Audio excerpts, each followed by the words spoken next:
ইতিহাস পাল্টে দেয়া, আবারও বাকশালের মতো একদলীয় শাসন ব্যবস্থা এবং রাষ্ট্র ব্যবস্থার খায়েশ পূরণ করার জন্য মুজিবের কন্যা হাসিনা ফ্যাসিবাদী শাসন ব্যবস্থা কায়েম করল। মুখোশ সাংবিধানিক সরকার, সংসদীয় সরকার, মুখোশ গণতন্ত্রের, ভিতরে বাকশাল। এই ছিল তার শাসন ব্যবস্থার মূল কথা।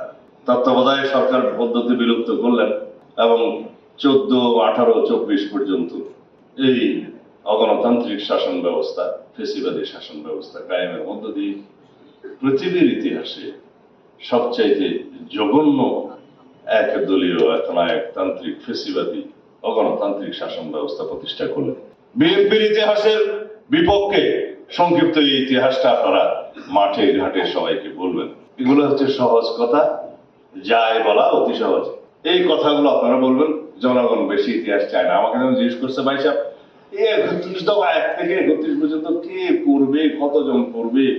গ্রামের আমজনতা মানুষ, অনেক মানুষ শিক্ষা দীক্ষা গ্রহণ করতে পারে নাই, বয়স্ক মানুষ, তাদের পড়াশোনা নাই, তাদের জন্য কি করবেন? তাদের জন্য বলবেন হলো কৃষককে বলবেন এই কৃষক কার্ড, এটা থাকলে বলবেন আপনি কৃষি ঋণ পাবেন, সহজে সার্ভিস পাবেন, বিনামূল্যে অন্য সেবা পাবেন, কৃষকের সমস্ত তথ্য পাবেন, আবহাওয়া তথ্য পাবেন, সবকিছু পাবেন এই একটা টেলিফোন টিকিট।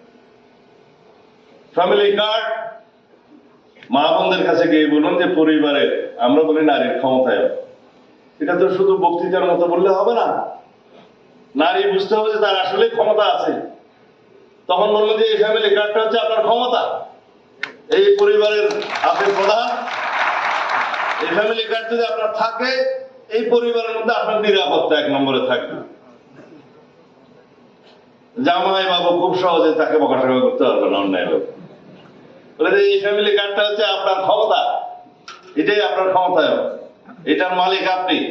বিনামূল্যে চাল, ডাল, নিত্য প্রয়োজনীয় দ্রব্যাদি একটা নির্দিষ্ট অঙ্কের আপনি প্রতি মাসে পাবেন।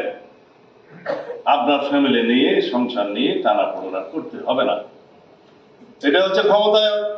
পাশাপাশি কি সোশ্যাল সিকিউরিটি, যেটা নিরাপত্তা, সেই নিরাপত্তার মালিক